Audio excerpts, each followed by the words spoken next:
Hello everyone, and thanks for listening.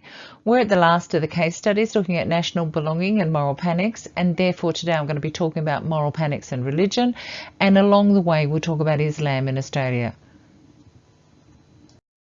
I want to start though by looking at the historically structured processes, and I'm quoting there, that feed into panics about religion in Australia. I want to do that because of the critique of moral panic theory I'll talk about in a minute, but also because we've already talked about Foucault and his discourse analysis, as well as his way of drilling down into history and doing a genealogy of how we come to be doing some things the way that we do them, the particular discourses that are around. And I mentioned last week about an historical way of doing research called longue durée, which is to look again at long historical processes to see how we got to where we are now. So what I'll do is briefly review some historic and current panics around religion in Australia.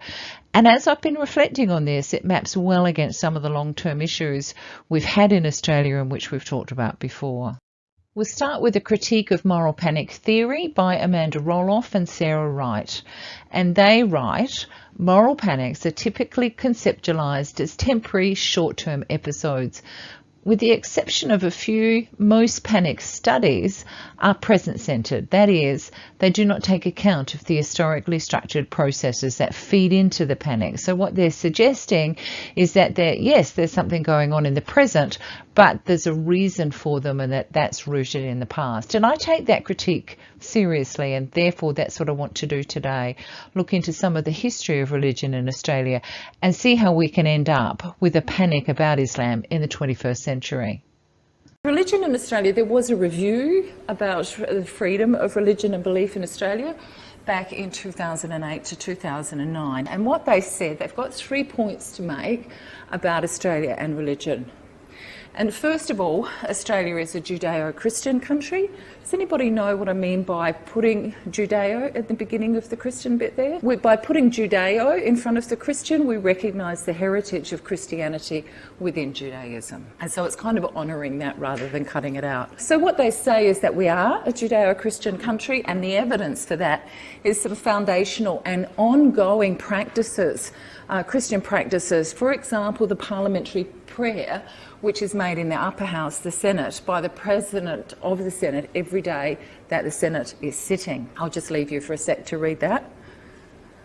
Every day the President of the Senate reads that prayer and has been doing that since 1903. But in October 2010, when we had a minority Labor government, there was an amendment made to that. So that prayer is still said, but in addition to that, there's now an acknowledgement of the Ngunnawal and the Ngambri peoples, who are the traditional custodians of that Canberra area, and pay respect to the elders past and present of all Australia's Indigenous peoples. So that's been added. That's the first point that they make, that Australia is a Judeo-Christian country. The second point they make is that Australia is a secular country. And their evidence for that is twofold, particularly section 116 of the Constitution. But they also say that the Constitution is a little bit contradictory. So on the one hand, we've got, in 1900, the preamble, so what is said before we go into the Constitution, that whereas the people of New South Wales, Victoria, South Australia, Queensland and Tasmania humbly relying on the blessing of Almighty God, so that suggests not quite secular. But then we go into section 116, which is that the Commonwealth will not legislate in respect of religion. So we're not making any laws establishing any religion, or for imposing any religious observance, or for prohibiting the free exercise of any religion, and no religious test shall be required as a qualification for any office or public trust under the Commonwealth. Unlike in places like England, where there were prohibitions, for example, against Catholics working in the public service for many years. The reviewers say, well, in that case, Australia looks secular. So that's their second point. The third point they make is that Australia is actually a multi-faith country, and their evidence for that is that we have this ethos of multiculturalism and the tolerance that is promoted by the Australian Multicultural Advisory Council. So that's kind of where we're sitting, a little bit confused in some respects. So when I went back to 1901 and had a look at the first census, which did not include Indigenous people, we did find an Anglican Protestant majority. And so for those of you who don't know, back around the 1600s, maybe a little bit earlier, there was a major split in the Western Christianity, so that we have the Roman Catholics and then the Protestant branch, and then the Anglicans fit in that Protestant branch. So at that point we did have some other religions in Australia, 1.4%, and there were some people identifying as having not affiliating themselves with any religion at all, but the majority were Anglicans at that point. Had Indigenous people been included, some of those figures may have changed, because according to Peter Stevenson's fairly recent work, she argues that there's evidence that Indigenous and Muslim communities have actually traded for about 300 years. From the early 1700s, there were Muslim fishermen who came from Indonesia to Australia, and Indonesia, of course, is one of our largest Muslim countries. And the first Muslims to settle in Australia were cameleers, so they rode those camels through the interiors.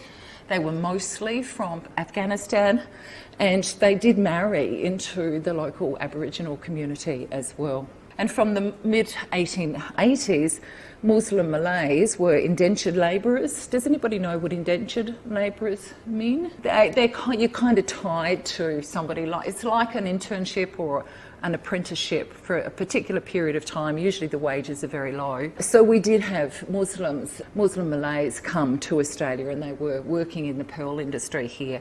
And again, they married the local Aboriginal community. So had that census taken account of Aboriginal communities in Australia, then maybe some of those figures might have looked perhaps very slightly differently. So what I wanted to talk about first is that the Irish Catholics were actually the first kind of ethnic group, and problematising there the word ethnic. Catholic in those days were excluded, as I said, from working for the public service in England, and Catholic was kind of code for Irish. So it wasn't only Irish people who were Catholic, but there were many Irish who were Catholic, and you kind of got to go back into English and UK history to understand the reasons for that. And a lot of it goes back to Henry VIII. So the Irish were really oppressed, and you think about Ireland was actually colonised by the English, and the English were the oppressors.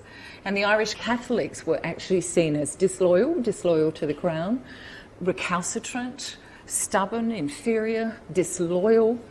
Bog Irish was often used, and they were definitely seen as an irritant to the Anglo-Protestant establishment, because often they were anti-royalist as well. They didn't always agree with the practices. So in Australia we kind of had two separate worlds for a while.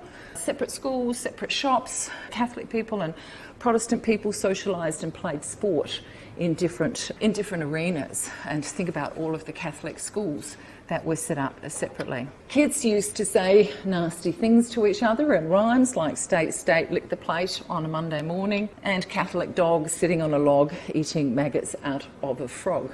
There was definitely discrimination in the workplace. No Irish need to apply were ads in Victoria and New South Wales, less so in South Australia, because we were settled by many people who were dissident Christians anyway, so they didn't fit the mainstream and they were persecuted back in the UK, so they settled here.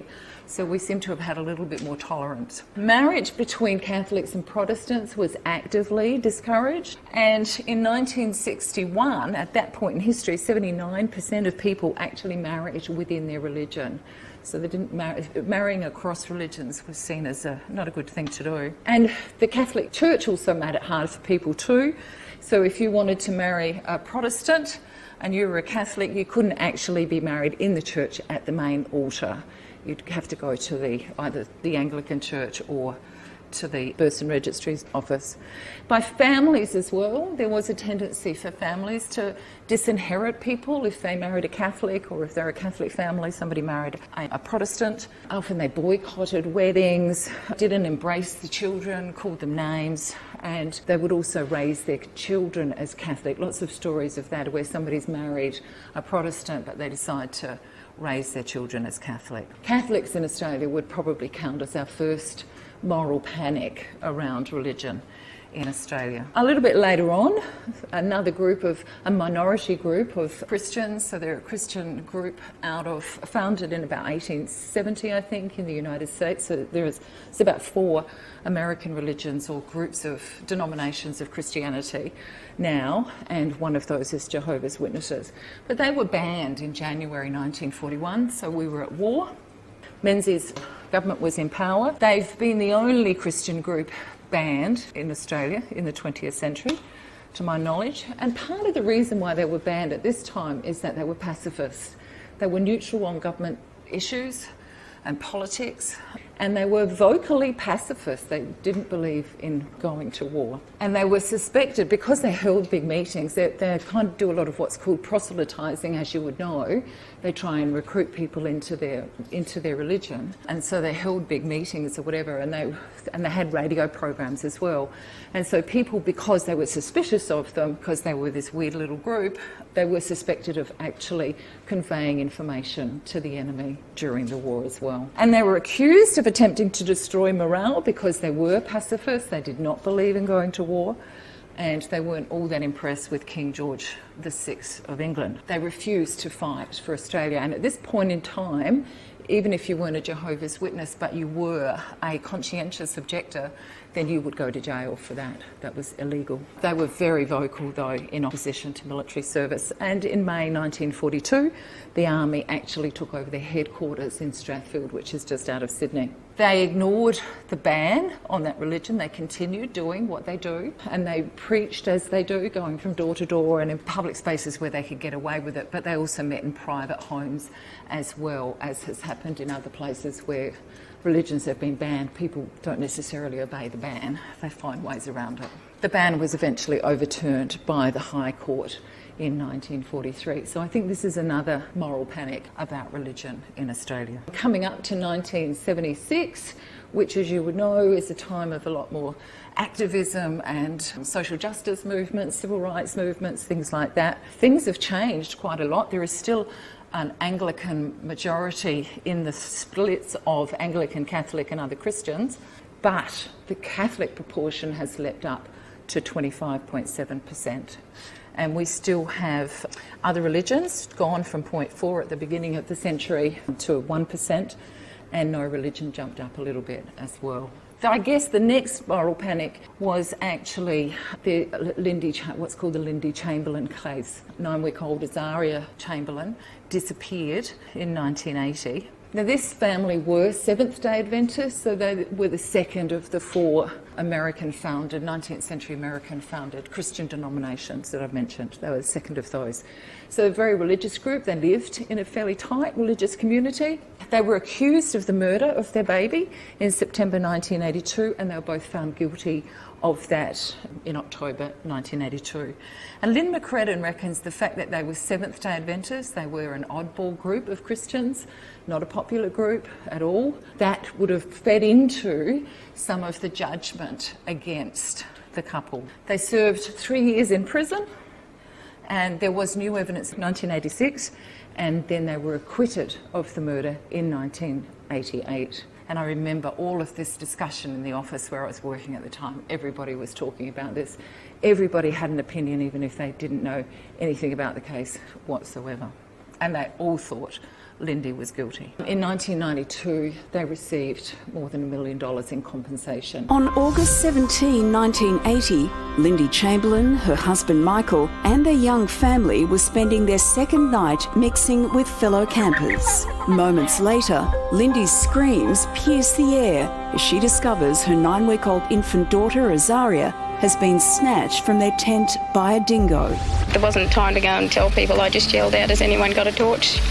The dingo's got my baby. Despite a frantic search from campers, rangers and Aboriginal trackers, Azaria's body will never be found. Ayers Rock Rangers are now checking all the local dogs that fit the description of the attacker. The Chamberlains were Seventh-day Adventists by faith, and although distraught, They accepted the shocking tragedy as fatalism, all part of God's plan. For some, this was suspicious. After 3 years in jail, the chance discovery of Azaria's matinee jacket near dingo dens at the base of Uluru was proof Lindy was telling the truth, and she was released. All over the world, we've been acclaimed as murderers. The Chamberlains were exonerated in 1988, and in 92, Lindy received $1.3 million compensation for wrongful imprisonment. Over the years, her harrowing saga has been turned into a TV series, an opera, and a film.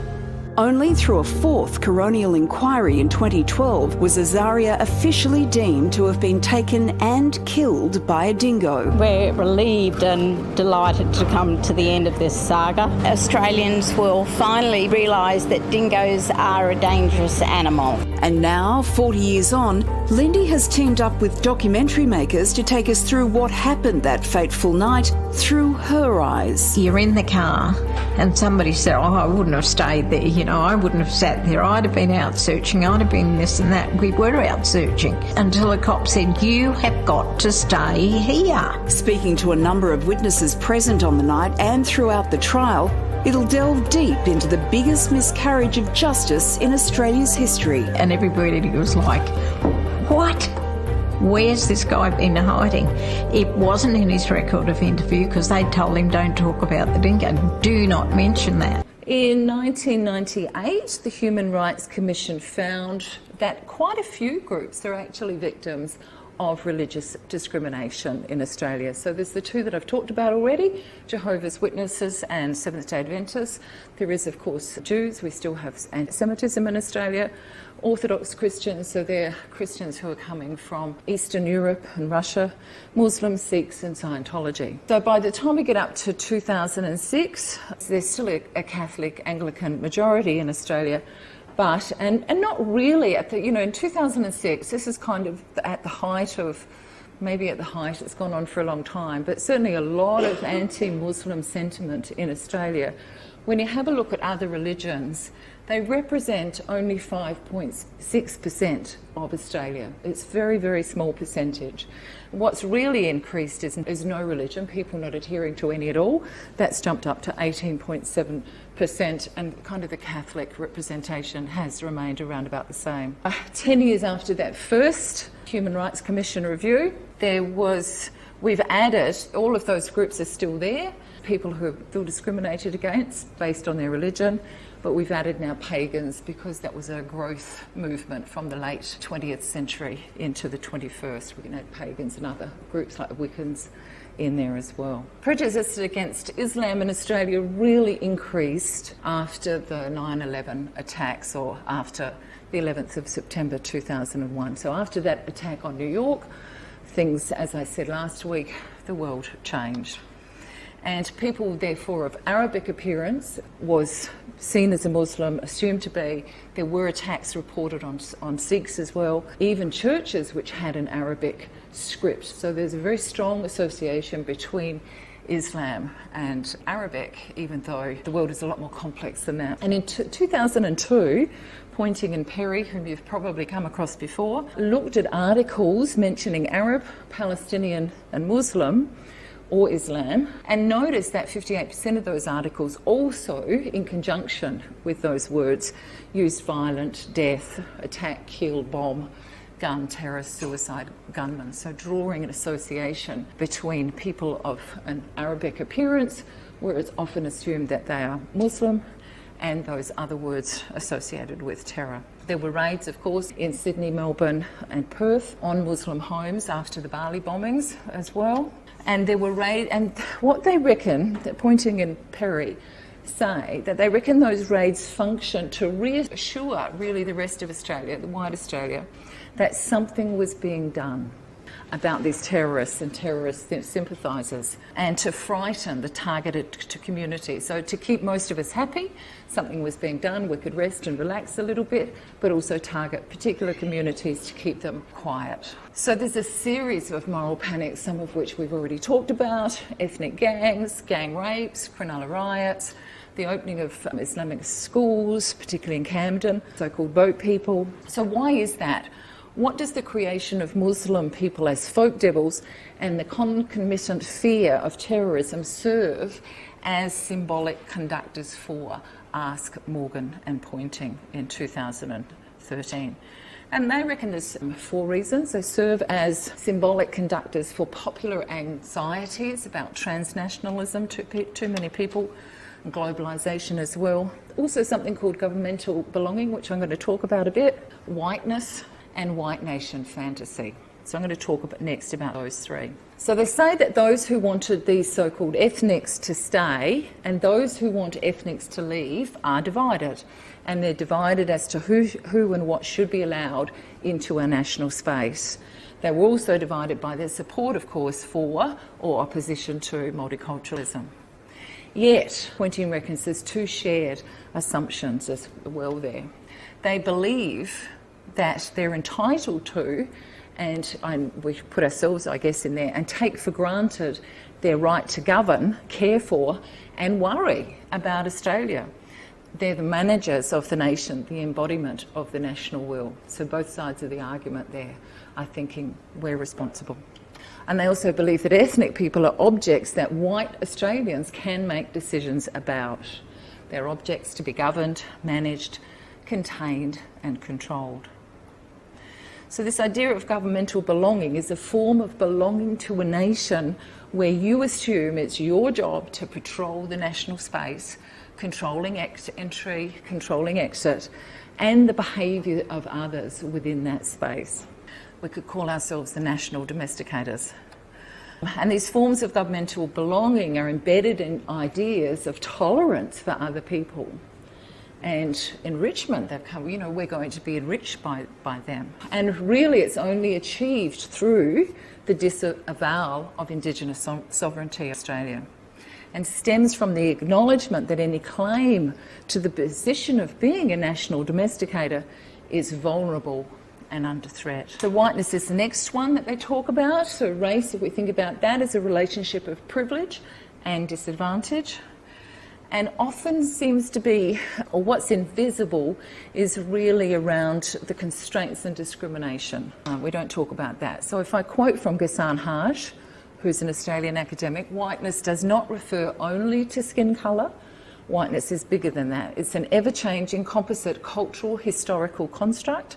It has its roots in the history of European colonisation, which universalised a cultural form of white identity as a position of cultural power, at the same time as the colonised were in the process of being racialised.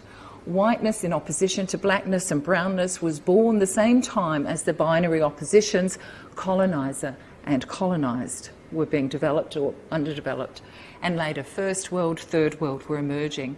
So in this sense, Hage goes on, white has become the ideal of being the bearer of Western civilization. As such, no one can be fully white, but people yearn to be so. And the boundaries of whiteness have shifted since then. So what is whiteness? It's a largely unconscious, we don't really think about it until it's drawn to our attention, mode of self-perception. It's an aspiration, something we aspire to rather than an essence. It's an aspiration that one accumulates various capitals to try to be. One can be more or less white, and this depends on the attributes that you possess. So what are those capitals or resources or assets? So it is a white skin, a sense of Anglo-ness about you, Christian or Christian heritage, because that is part of that European heritage. Sort of this tolerance, democracy, freedom of speech rhetoric that we go on about, speaking English in an Australian, American, or New Zealand or an English accent, particular tastes that we have, drinking beer, having barbecues, going to the football, particular behaviours that we engage in, and values like having a fair go, having a job and having a family. So that's what Ghassan Haj reckons is part of being white. The white nation fantasy was the other concept mentioned there by Pointing, and it also comes from Ghassan Haj. No matter how much it is maintained that multiculturalism reflects the reality of Australia, the visible and public side of power remains essentially Anglo-white. So it's not just white, it's a British heritage white in Australia. Politicians are mainly Anglo-white, customs officers, police officers, judges. I think since then, since 1988, we've made a few changes, but still I think this argument still fits.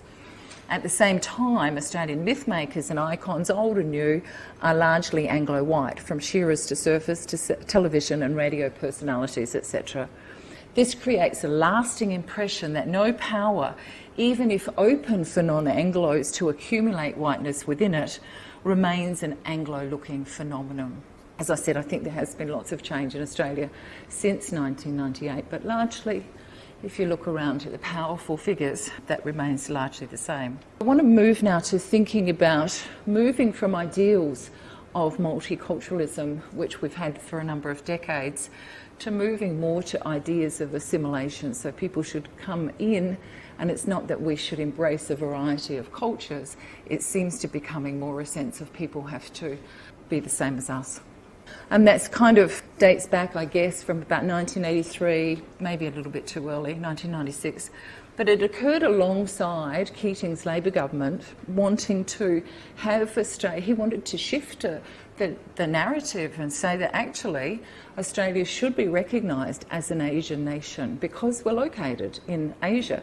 So why don't we consider ourselves as an Asian nation, which makes complete sense to me. But there was a great deal of hostility towards Asians, towards people coming in to the country and living here, and businesses and also tourists as well. And these so-called hard-working Aussie battlers were being ignored, according to some, particularly the likes of Pauline Hanson, by metropolitan elites who wanted to embrace different people coming in and opportunities for Australia, and it certainly has opened up a lot of opportunities for Australia. We're a lot wealthier now than we were back in 1983.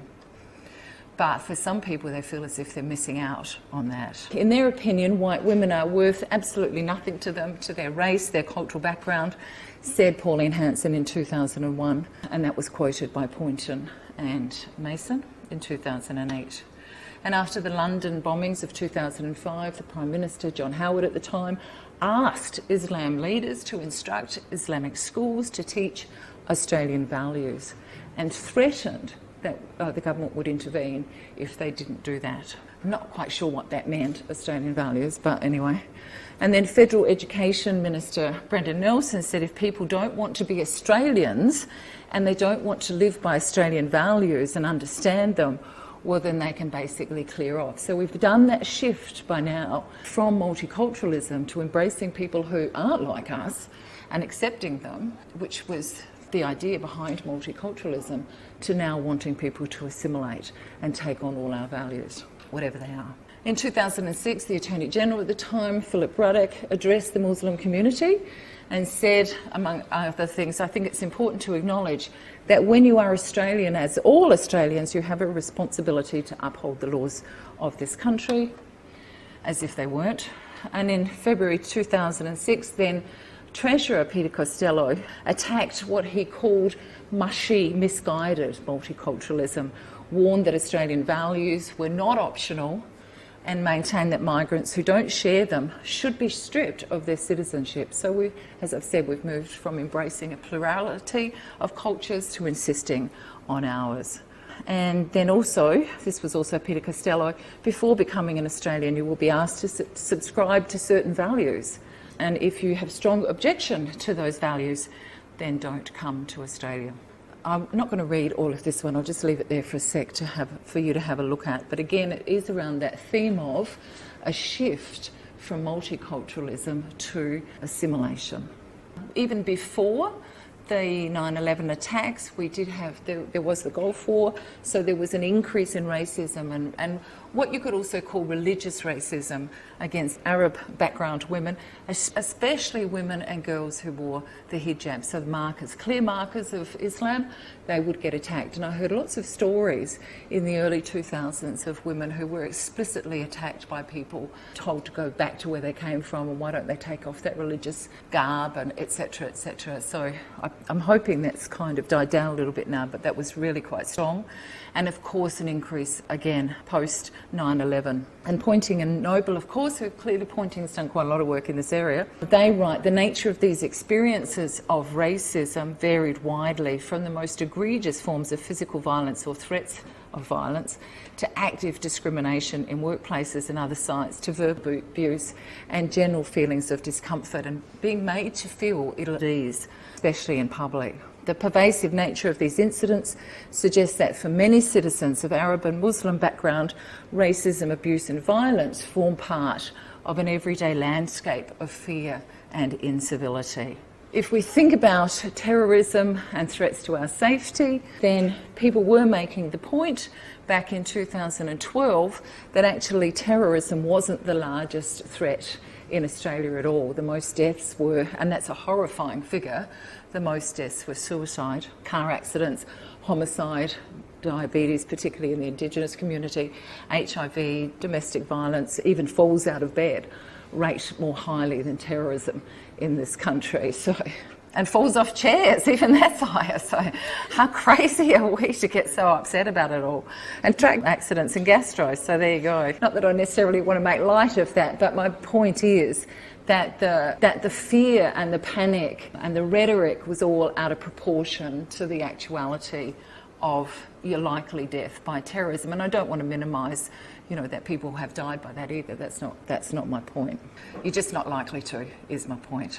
If we compare those very small number of Australians who've died in terrorist attacks to the Troubles in Northern Ireland, does anybody know about the Troubles? What's called the Troubles? No. So this is a long period of conflict between Northern Ireland and England, or the United Kingdom.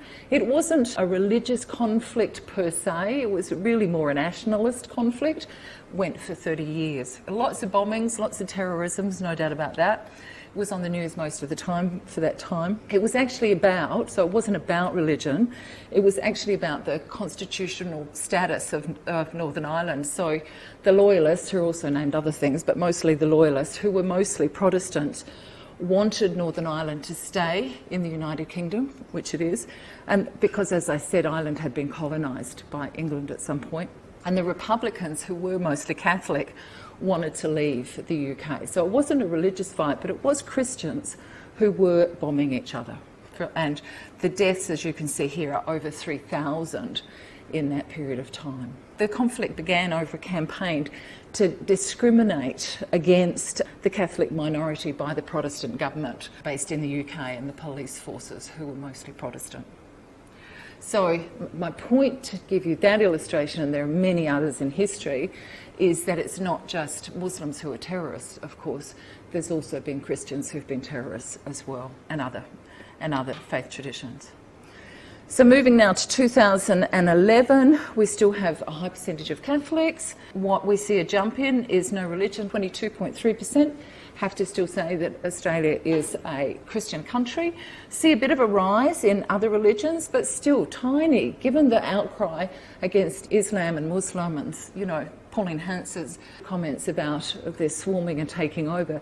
That percentage is really, really tiny. But we have seen an incredible decline of Christianity in Australia. So we've gone from most of the non-Indigenous population in Australia back at the time of Federation to 61.2% in 2011. The other religions, I just wanted to point out as well, that Buddhism is seen as the fastest growing other religion, which I always laugh at when I see that figure, because the figure is tiny. So even if it doubled or tripled or did something outrageous, it's still not going to be a very significant figure. And Islam is really not, in terms of taking over the country, it's not a threat, not by any stretch of anyone's imagination. And I just wanted to do this quote by Doris Lessing, because she writes, and she's a British writer who was born in Rhodesia, southern Rhodesia, which is now Zimbabwe. She writes, "We forget that we are heirs of 2,000 years of a most tyrannical regime, beside which Hitler and Stalin are babes. About the time of the First World War, the churches lost their teeth and ceased to become the major influence on our Western societies. Now they are amiable, but for 2,000 years, Europe was under a tyrant, the Christian Church, which allowed no other way of thinking, cut off all influences from outside, did not hesitate to kill, extirpate, persecute, burn and torture in the name of God. And if you go look at some of the history, you'll find out that she's not inaccurate in writing that. Christianity is not the only faith as well that has done those things, but it is there. So when we want to complain about Islam, then we should have a look at our own history as well. So in 2016, what we've got is still a Christian majority in the country, but it's now down to 52%.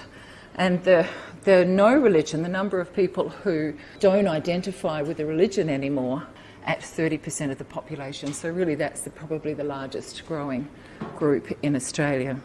The Catholics have slipped a little bit, but it's still at 22%. Anglicans have slipped quite a lot to 13%, and other Christians at 16.3%. So that includes a whole lot of small, the Uniting Church, but a whole lot of other small ones. And this is the percentage of other religions, which is still quite small. Just before I finish off, wanted to talk about where we're at now, which is with the draft discrimination bill, which is being talked about with religious groups, etc., around the nation. And it proposes setting up a Freedom of Religion Commissioner at the Human Rights Commission. I guess part of the concern has been not just talk about Islam in Australia and fears of Islam, but it's also the same-sex marriage debate has brought out talk about acting negatively on religious freedom in Australia. So a couple of points about it is that they do want to make it unlawful to discriminate on the basis of religion in a direct way. So if you refuse to hire someone because they're a Buddhist or a Muslim or a Christian, then that would be direct discrimination. But you could also discriminate against people indirectly. So if you insist on having meetings at work on a Friday afternoon and that impacts on somebody's religious observances, then that would be an indirect form of discrimination. So they want to ban that. They also, and the Folau furor is part of this as well, part of this discussion. So they want to increase restrictions on businesses over $50 million, so that's the money coming into those businesses. They have to prove that religious restrictions will reduce their income significantly. So in the case of Folau, who used his religious expression to say some awful things about homosexuals and others, and he was dismissed by Rugby Australia. In this new scenario, Rugby Australia would have to prove that his comments would damage, and usually the damage is financial, so would damage their brand. They're saying that religious schools can use discretion in their employment as well. So if you are a Christian school, then maybe you wouldn't hire somebody who was a Buddhist or a Muslim, and that would not be seen as discrimination. The Australian government invited submissions on what they call the second exposure drafts of a package of legislation on religious freedom between the 10th of December 2019 and the 31st of January 2020. And these are the Religious Discrimination Bill that I've been talking about, the Religious Discrimination Consequential Amendments Bill 2019, and the Human Rights Legislation Amendment Freedom of Religion Bill 2019. On August the 6th this year in The Conversation, academic David Smith from the University of Sydney argued that some people are worried about the Morrison government pushing for a religious freedom bill because they see it as giving a licence to religious groups to discriminate. However, David Smith says, in the past, Australia's biggest churches opposed efforts to expand religious freedom, and they did so because they were worried that protecting minorities would lead to a stricter separation of church and state. Smith's point is that the push for a religious freedom bill now is an indication of the declining of religion or Christian power in Australian life. In other words, a debate about religious freedom is indicative of those traditionally in power now seeing themselves as minorities in need of protection. To finish up, since Federation Australians have always objected to particular groups of religious people, starting off with Catholics, Jehovah's Witnesses, Seventh-day Adventists. Jews have always been picked upon, even though we took in many Jews. We changed our attitude a bit after the Second World War. Orthodox Christians, Muslims, Sikhs, Scientologists. And as is the trend in other Western nations, Christianity is now in decline, whereas those associating with no religion is actually on the increase. Let's finish the lecture with a question. Why haven't the Pentecostal beliefs of Prime Minister Scott Morrison become a moral panic? Pentecostalism, along with Seventh-day Adventists and Jehovah's Witnesses, originated in the United States and began amongst the poor and dispossessed there at the end of the 19th century. Some Australians have definitely tried to stir up a moral panic, describing Morrison's beliefs as dangerous, but it hasn't been effective. Why is that? Right from the beginning of Scott Morrison's term as Prime Minister, his faith has been front and centre. I have always believed in miracles. Here are 4 aspects of the PM's faith that may shed some light on his politics. What's a miracle? A miracle is what the world can't see but God can see. That's what a miracle is. Morrison is aligned with the Horizon Church, which is part of the broader Pentecostal movement that first emerged in the United States. The belief that miracles really can and do happen is a central tenet of Pentecostalism. While many in the media and public use the term miracle loosely in referring to his poll-defying win, the Prime Minister may actually see his election as an act of God. Stemming from miracles is belief in the divine providence, or simply the belief that everything past, present, and future is part of God's divine plan. This in part may be an influence on the Prime Minister's reluctance towards increasing action on combating climate change. As an existential threat, if the end of the world through climate change is part of God's plan, there is little that we need to or can do about it. I can't fix the world. I can't save the world. We both believe in someone who can.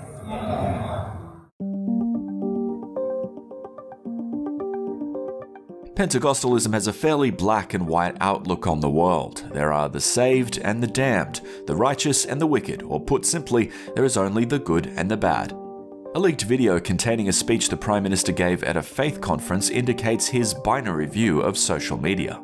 I think it's a very evil thing, and we've got to pray about it, we've got to call it out, and we've got to raise up the spiritual weapons against this, because it is going to take our young people.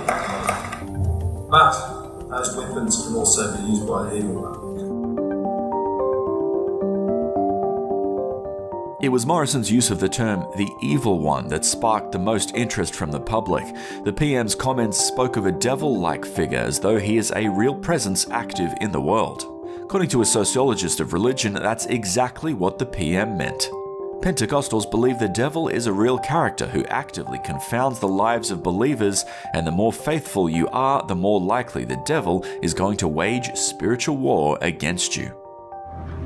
Our nation needs more prayer and more worship.